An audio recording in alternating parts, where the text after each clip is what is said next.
Welcome back, friends. We're so glad you're joining us today. Today, we're going to be talking about a topic that is near and dear to our hearts. It's about how art can be used as a form of healing. And before we get to that, I wanted to introduce you to a special guest we have on today. Val Vaganek is here with us today. Val she lives in Florida. Hi, Val. Val lives in Florida and she grew up in New Jersey. She's born and raised in New Jersey, but she's living in Florida now. And she is an amazing artist. And we will share a link to her Instagram account. That is one place where Val spends a lot of time. And she is specifically into collaging, paper journaling, or journaling, I would say, and slow stitching. Is that correct, Val? Welcome. Yeah, I lose fabrics, stitching, paper, glue, get my hands dirty, sure, whatever. Love it. Well, we're glad you're here today. And I wanted to also start off by giving a little bit of a warning on the topic today that we're going to be discussing. We are talking about trauma in that, all three of us have actually experienced traumas in our lives, but today there will be things discussed that could be a bit triggering for you. So if this is something that you feel like maybe isn't the best episode to listen to, then we ask that you just pause and we'll catch you on another week. And we're grateful that you jumped in today. But so Mama Judy and Val actually met on Instagram. We're all three Instagram friends now, but they met that way. And so Mama Judy, tell me a little bit about how you and Val met. Well, if you start on Instagram, you post your own things, you see other people. And Instagram, you can make a connection with people based on their posts and their art without ever meeting them in person. And somehow Val and I kind of did a connection through what we shared about our lives and our art. And in fact, we've done journal swapping. And Val occasionally sent me, excuse me, wonderful materials that I use in my journal. And it really came just from the human connection that I felt in watching and reading Val's Instagram posts. What would you say? Anything to add, Val? Yeah, I would agree with everything you said. And I recall something that I must have written, must have just really touched your heart, because you sent me a warrior, one of your warrior dolls that you had created, and you gifted me with her, and I was so taken aback and so grateful. I mean, she still hangs in my window, right to the kind of left of my eyesight in my art room where I work, and she's my protector. And I look up to her all the time. And every time I see her, I always think about you, Judith, because we connected like that so quickly and amazingly. And I'm forever grateful for our connection. I do remember that, Val. And it was a very heartfelt post that you had done. And I don't remember the exact words, Nor do I. But it touched my heart. And that's what happens, I think, even on Instagram. You will read something, see something, and you will see the humanness of the person, not their art or the artist, but the human being. And you're right, I did. And she has a wonderful spot. In fact, I thought, God, I'd like to be hanging from that window too. It's a wonderful spot. But Val, that kind of takes us into what we want to talk about today. On another episode, Jill and I talk about how art has helped us through traumatic events, traumas. I'm going to use that word for any unpleasant, dramatic event. And we know that you are a very big advocate for mental health. Wondered if, like Jill said earlier, you would share ways in which you feel art and what you create has helped you through any rough periods in your life. I'd be glad to do that, Judith. Thank you. When I first started art, it was probably back in 2019, 2020, somewhere in there. I was just creating stuff because it looked cute, or, for whatever reason, I was drawn to creating. And I never thought I would actually be an artist, because in my family growing up, we were very much placed in a box. And my baby brother is the artist. I was the jock, the athlete. My next up was the musician, and my oldest brother is the brain, the genius. So I played sports my entire life. I played all the way up until I was in my 50s. I just stopped playing pickleball recently because of an injury. Never did I think I had an artistic bone. So when I started dabbling with collage and things, I really loved it. But I just felt like I was making to make and post on Instagram. When I did fly out to California to see Beatrice Helton, one of her workshops. She had a workshop on little books. I was so drawn to going. I don't know why. I even said to my partner, "You're never going to believe this, but this was my first class. I'd like to go to a live class and learn more about creating." And she said, "Sure, great. When is it and where is it?" And I just kind of sheepishly looked at her and said, "Well, it's in California and I live in Florida." She's like, "California?" I said, "Something in here is drawing me to go there." I followed Beatrice online. I loved her stuff, but there was more. Like you said, that human connect, there was more. So I went and I learned how to make little books, but more importantly, in her workshop, I started to learn how to express what's inside of me.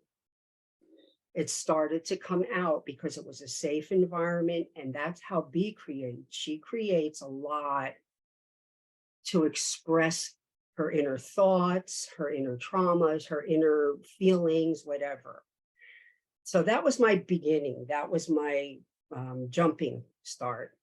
And then probably two summers ago, I went to my first ever my first ever 4-day workshop with Colleen Atara. And that was in Pennsylvania. I've since been back. I've gone to two 4-day workshops with her, and taken a bunch of her online classes, which she puts herself into while she's explaining things to us. It totally freed me to be who I am and let out the things that I have been through in my life that have caused me trauma. And through that processing with fabric, with paper, with stitching, with found materials, with repurposeful materials, with things from the outdoors, it's been very cathartic. And it has helped me to heal. I had a big block with my mom because of young rejection and lack of emotional connection, and feeling abandoned in my very, very, very early years. And consequently, I wasn't able to really ever speak much about these feelings. Yet in the art world, in my art room, in my space, I was able to start to pull together stuff. And I actually was able to create almost an entire art journal on things with my mom, things in my family. And by the end of it, I could just feel this like cathartic release of pain and emotion, and was almost ready to be able to forgive her. Oh man, that is huge. Yeah. And believe me, I've been on some therapist's couch for years and years and years and years, over the years.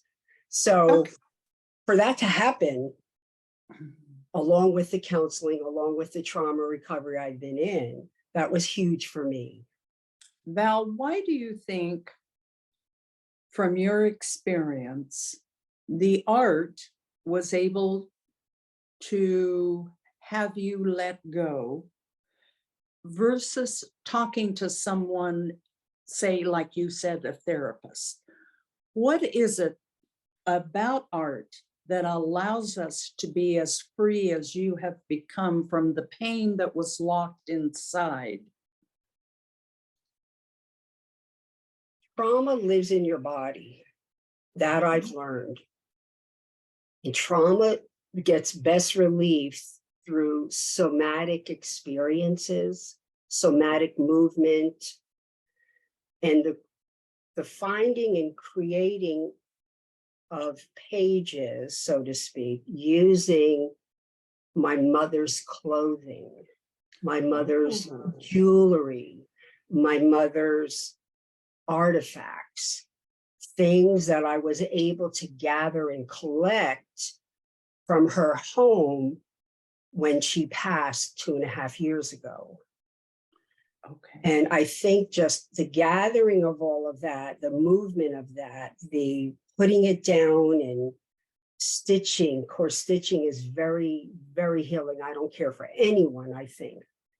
I think is what enabled some of it to just come out physically, like on paper with fabric, with thread and needle and with, gesso and layering and all of that comes with how I create. And the getting it out and putting it down and seeing it and then sharing it openly, brazenly sharing it on Instagram. And then having people comment that this too has been a process they try to do, and how much my art has helped them maybe turn a corner or seek some other kind of therapeutic modes to their own healing. That was very, what's the word I want? Affirming for me. To know that my vulnerability helped others. Because when you put things down in a journal, not just writing, but pictures and words that just come, that's cathartic. And absolutely, that definitely initiates a deeper healing. At least it has on my level. And I only really shared 1 or 2 of my deep journals, because I have several that, because sometimes I think, this might be a bit, like you said, Jilly, it might be triggering to others. Maybe I should put a little thing in the beginning of my post, warning, triggering, might be triggering, like you are with this podcast. Yeah. Well, So Val, at listening to you, I think we've all done some type of journaling like that. But the thing I picked up on your experience, you chose items that belong to the person that you had the painful experience with. And I'm wondering, when you picked up, let's say, a brooch that belonged to your mother to put in your journal, did that trigger memories in seeing that item that helped you process through them? pretty much everything that I have used has been a trigger for me. Okay. Yet in my trauma recovery healing, I had a trauma coach for about 12 weeks. I do a lot of bibliotherapy. I don't have a trauma therapist. I wish I did. I can't find one down here unless I want to go online, which I'm getting ready to. But anyway, I have learned in my trauma recovery strategies, coping strategies and skills when my triggers pop. There's several things that I know to do for myself that help ease and release and relieve the trigger. And I've been able to move through some of those triggers, like I said, towards forgiveness. Art has done a tremendous beautiful thing for your life. It truly has, Judy. It truly has. There's been many things in my life that have been traumatic. I haven't addressed them all yet through art. Mostly I've been working on my mom and my family and my son. I have a 37-year-old son Mhm, that has intellectual disability, mhm. moderate to severe autism, OCD, and epilepsy. Okay. And I use him in some photos, and I use some of his jeans that he's broken zippers on. I'll use the jeans in there, to help me process and work through some of my guilt. Unfortunately, he lives in a group home, and I had to put him in a group home earlier than I wanted to. He was my firstborn. He's my heart outside of my chest. And I see him 3 days a week, and his dad sees him 3 days a week. So he's with his family for most of the week. He lives 5 minutes away. Right. Yet I need healing for. As a mom, I felt guilty. It must have been something I did while I was pregnant. Maybe I shouldn't have been swimming in my first trimester. All of the things you go through. Absolutely. Yet, so using his things helps, putting his face out there. People just giving me affirmation about him. Sometimes I get comments. I shared a birthday photo, that people welcome him. I love seeing his photos with you. He's a very handsome young man. Yeah, he I is remember young. I'm 78, so of course he's young. Yeah, he's young. He's 37. Val, one question I had was when you talked about using the materials from your mom. To me, it almost, and I wonder if this is true for you, it seems empowering for you potentially to be taking those and putting them where you want and how you want to lay them out and mix them or whatever. Right. Is that the case? Does it feel like you're kind of having some control? Because I know a lot of people experience trauma. A lot of it is a lack of control in some situations. So is that part of it? That is part of it. I do believe that is part of it. She did the best she could with what she had. And unfortunately, I don't know if you all know anything at all about intergenerational trauma. My mother was traumatized.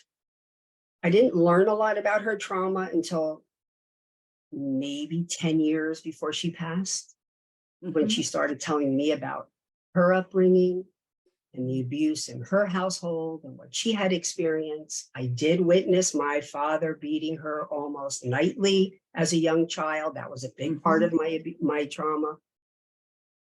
My mother was a survivor. Here in your frontal neocortex, you think, but when you get back into the amygdala, all of the feelings and the emotions, it's hard to forgive somebody. But knowing what she went through, and she did the best she could, it took me a very long time to get there. And I know, like you said, Jelly, taking her brooches and her clothing and her bits and pieces of pocketbooks and all the things that I was so anti growing up. Yeah. Because unfortunately, my mom tried to make me be who she wanted me to be. And I was nothing like my mother, nothing. So using those things that I was so anti against for so much of my life was very cathartic, but yet also I'm not so sure it was controlling as it was. It's my journal. It's my journey. And now I'm going to use bits and pieces to allow me to heal from what those pieces represent, what they symbolize in a lot of my years.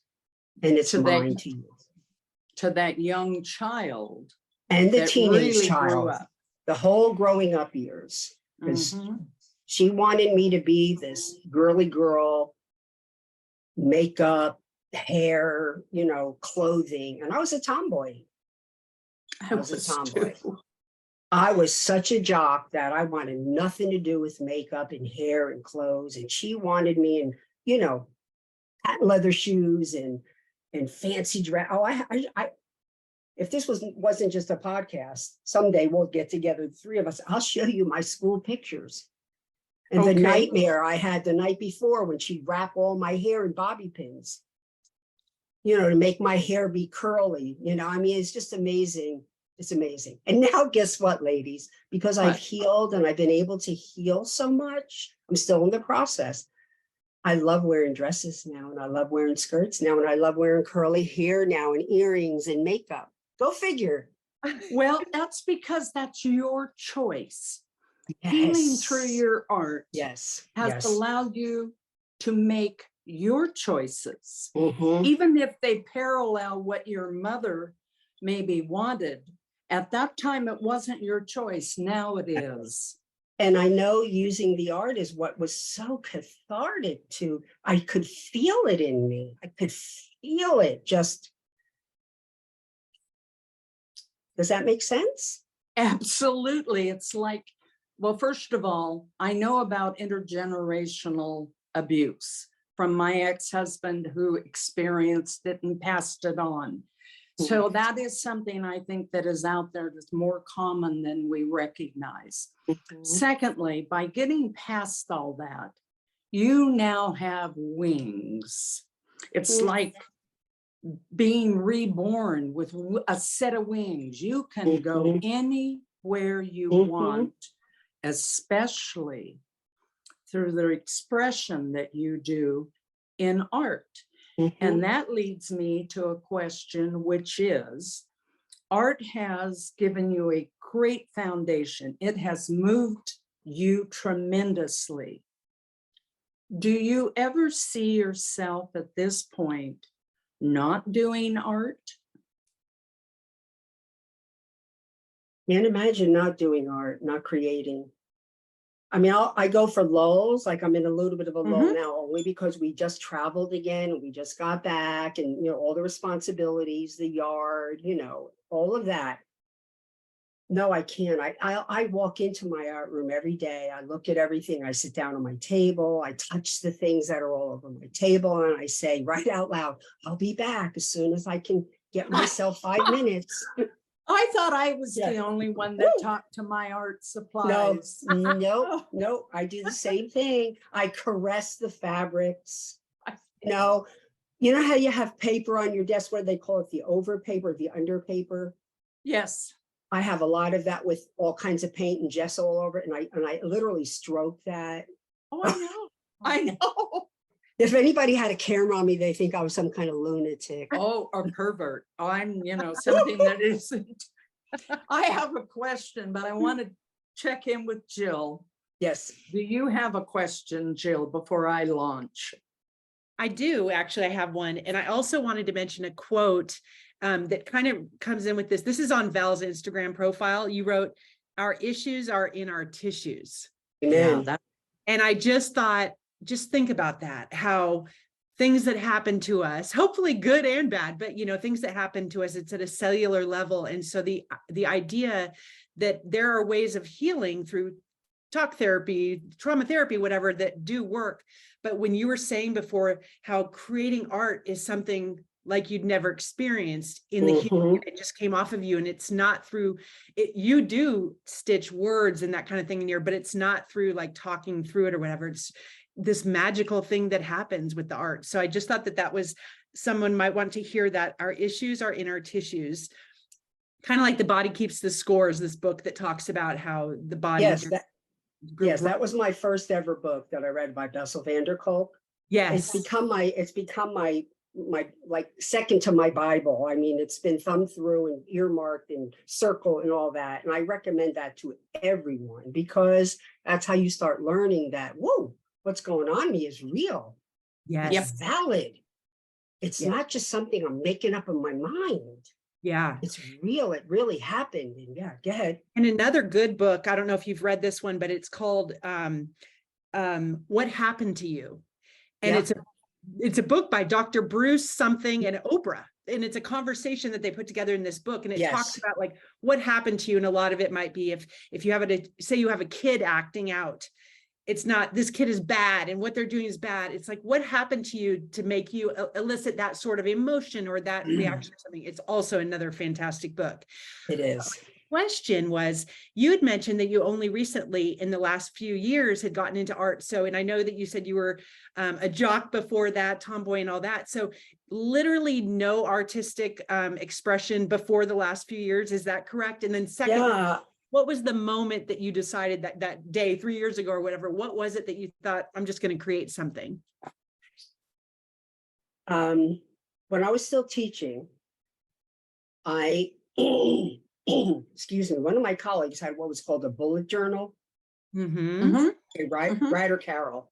So I researched that. My first ever was my first year, my first half of the year, my bullet journal was in pencil Mhm. and as bland and boring as possible. I was afraid. I was afraid. Then I Mhm. started using gel pens. Then I started using stickers. And then I got on Instagram. And of course, back then it was just following bullet journalists, and somehow collage came into my posts and I was intrigued. So I started cutting out material, cutting out pictures and collaging. And then I see all these people are swapping, like Jude and I had swapped. So I started swapping vintage papers and vintage, all of that. And I just started putting stuff together and doing it. And then one day, all of a sudden, these mixed media posts start showing up in my feed. And then after a year and a half, my daughter says, Mom, did you know what that explore button is for? Like the search button? I said, no, what's that for?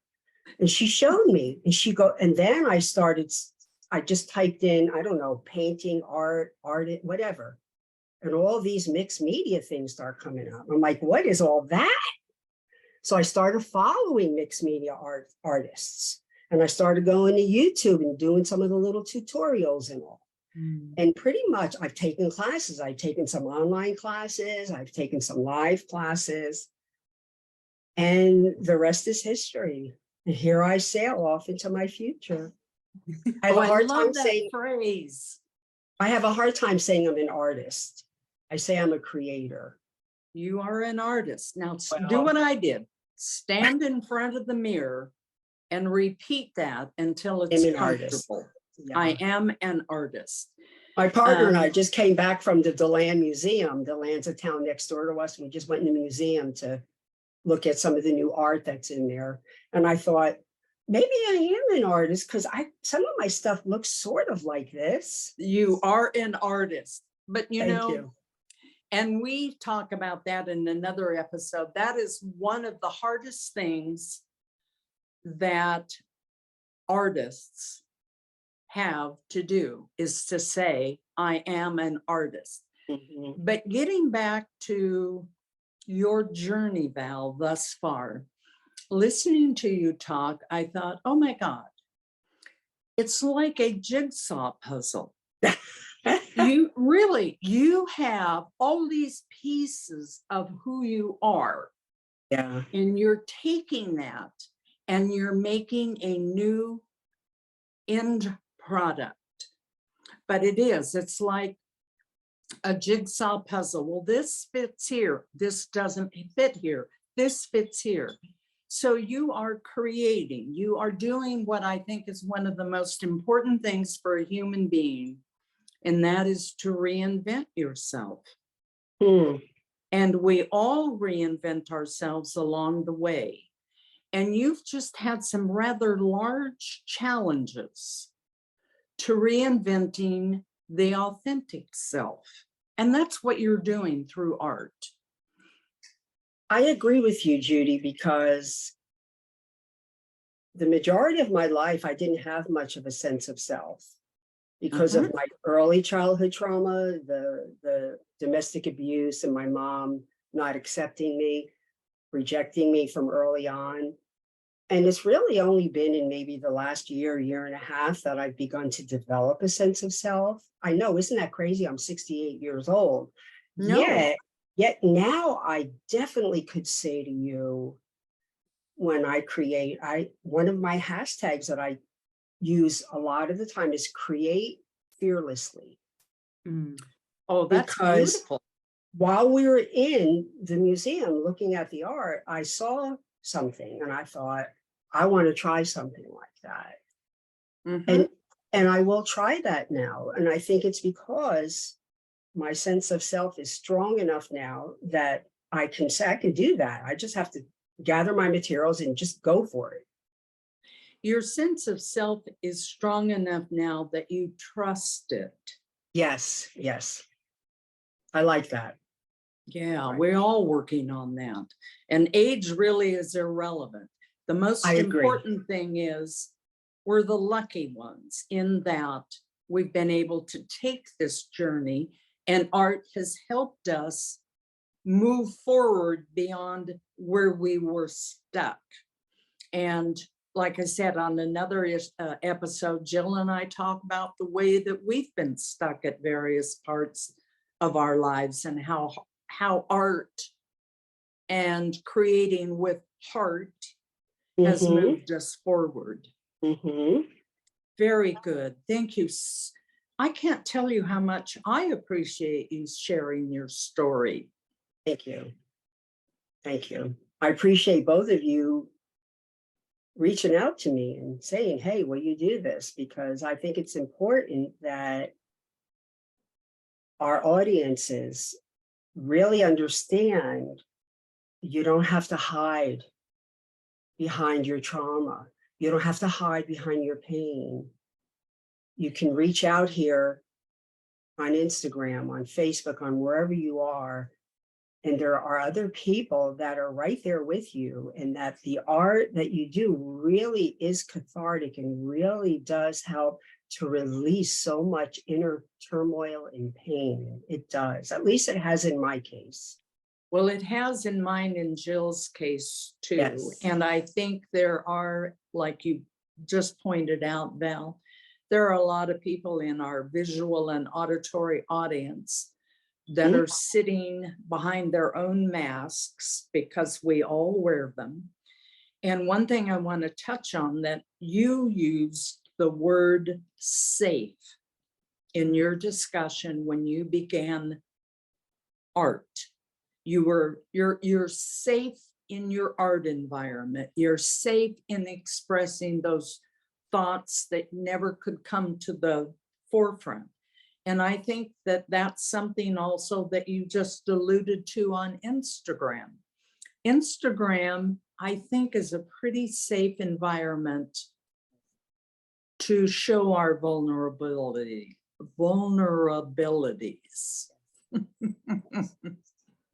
But one has to feel safe within themselves, safe enough Yes. within themselves to be vulnerable on a social media platform. That's my humble opinion. It's not a humble opinion. I agree. I remember one of the first, Jill was the one that got me onto Instagram. I had no clue what Instagram was, no clue. And so she pushed me out there, and I put the first post out there, and I still remember going, oh my God, do you think they'll like it? I mean, you're putting yourself out there, and there is some trepidation and fear, if you want to use that word, because you're doing something uncomfortable that you have not done before, and you're showing parts of yourself that maybe you didn't feel like you could show before. I agree. And let me just go back to what I said in the beginning. When I first started putting posts out, I was just creating to post. Uh-huh. And it wasn't until I started in B's class and started that journey and went back again the next year, and then went to Colleen's a few summers ago, that I honestly started to think this could be a way for me to work through my trauma. And now I just create to work through what's happening in life. And I post if I want to. Does that make sense? Absolutely makes And sense. I'm not saying and I'm not saying, because, a lot of people just post because it's fun and they're creative. That's great. That's wonderful. I think we all have our own reasons why we'll post on social media, why we create art. I'm not saying this is the only way, but this is my way. Yes. And it helps me to heal. And that's all that matters. Yes. And in a meta way of putting it, you're creating the journals that you're creating, but you're creating your entire Instagram account is like a journal of your journey. Oh yeah, that's Like good. imagine you could look that back 2 is years ago good. whenever you first started and think, wow, any of us, all three of us, anyone out there could look and say, wow, I remember where I was back then and how far I've come or how I've overcome some things and that sort of thing. But yeah. Thank you. Yes. And with your journey, Val, I mean, we all change a little bit over time in our style, but in your journey, it's exciting to think about 3 years from now, what will your art look like? No, Because it'll change. no, I've seen it's changed. I've gone back a few times. Well, actually, I've pulled out some of my old journals and I'm like, whoa, I did that. I can't do that anymore. Now I do this. How fun. So I don't know what it'll look like 3 years from now, but isn't it exciting? Same with It y'all, is. both of y'all. You might be somewhere totally different in what you're doing. Yeah. Julie, you've already changed. You're sewing now. You're slow stitching now. Right. Yeah. Exactly. I love it. And using collage. She added Yes, in and a using little collage is great. Yeah. And another thing I was just thinking about, you talked about how, it's your process for helping healing the trauma by posting, and that's your intention now. That's what you're doing. But I know that takes a lot of courage too. But I know there's a lot of people listening that I just want to make sure that we say, even if you don't have the courage to heal, that's where you go and you look at accounts like Val's, especially like you could look at Mama Judy or my account. We don't necessarily, you're not going to see, if you would agree with that, me, Mama Judy, you're not going to see what we're talking about specifically today, where if you go to Val's and look through some of these, I get chills when I look at Val's posts, when I see what she has created, when I can tell this woman is working through, she's doing some work, major inner work. And I'm not getting chills right now, just even thinking about it. But so I would say that if you're a person listening right now that you're too scared to post, or that seems too vulnerable, go to accounts like Val's or anything else that's inspirational for you, because you might get some great ideas. The fact that you told us about it being, these objects from your mother or objects from your son, and using those, I wouldn't have thought about that, but that is a very powerful way to work through something. And like you said, you just got to try something and see what feels good to your soul.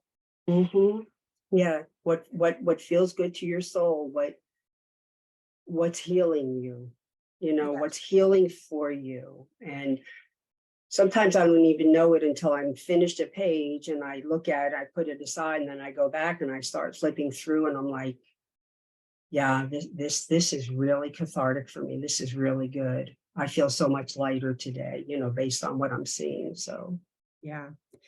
And the yeah, you go, Mama Judy. Just real quickly, we use the word when we started this podcast for people about triggers. The other thing I know in my experience early on in another form of art, I would do something, and when I would go back, it would trigger an emotion. So you have to be prepared, I think, for sometimes those unexpected triggers, and just let them be and work through them. But they will come up even with our art. I agree. And another thing. And let them come up. Let them come up. Yes. Sit with them for a while. Because sometimes in 20 seconds or 30 seconds or 2 minutes, it'll be gone or it'll dissipate. Yep. And you'll feel lighter, like you explained. Yes. Instead of stuffing them, sit with it. And that's with any kind of emotion, I think, or feeling. If you just sit with it for a while, it'll dissipate.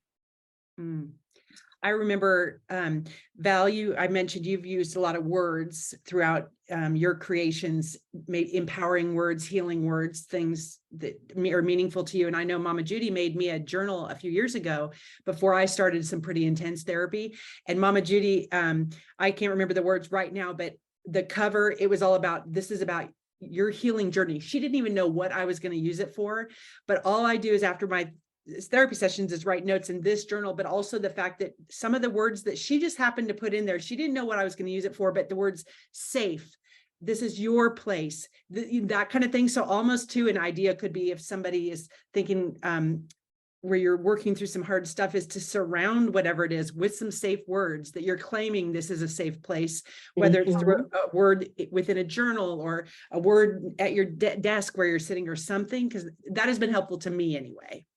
Yep. One line that I recall that Colleen Atari uses a lot in her workshops.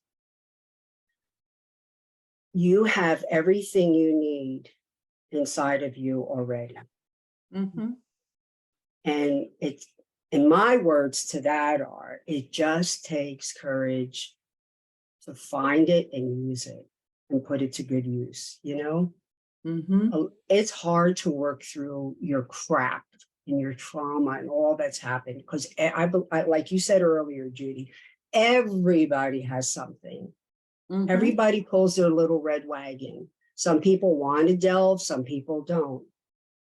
It's not a right or a wrong or a good or a bad. It just is. It just is. And it was my time to delve and to heal. And I'm very grateful that I found the art and that I can create. I can create, and that it has helped me in the ways that it has. I'm very grateful for that. Has it been for you all out there on Instagram, I may never have found this outlet. That's fantastic. It is. Thank you. And Well, thank you. Oh, go ahead. Thank you for having me. This has been a wonderful experience. Thank you for saying yes. Yes. Yes. Thank you. We appreciate you so much. Well, Val, thank you. And we will see you on Instagram. We'll see you on Instagram. Okay. And we hope to see you again in person maybe one day. Who knows what's happened? I'm trying to get Mama Judy over to the East Coast for a visit. So Yeah. Well, when she comes, not if she comes, when she comes, if you let me know, I'll fly up to Asheville and hang out with y'all. okay. It's a date. All right. Okay. Love it. Well, All and right. thank you for our listeners. We appreciate you listening so much. And if you have any questions or thoughts about this for any of us, just pass them along. You know how to pass them along. And Val, I'm going to put your Instagram handle in the show notes and website and all the different places. So please go check out her account. You're going to be blessed by that. Thank you. See you, ladies. All right. Take care. Bye. Bye-bye.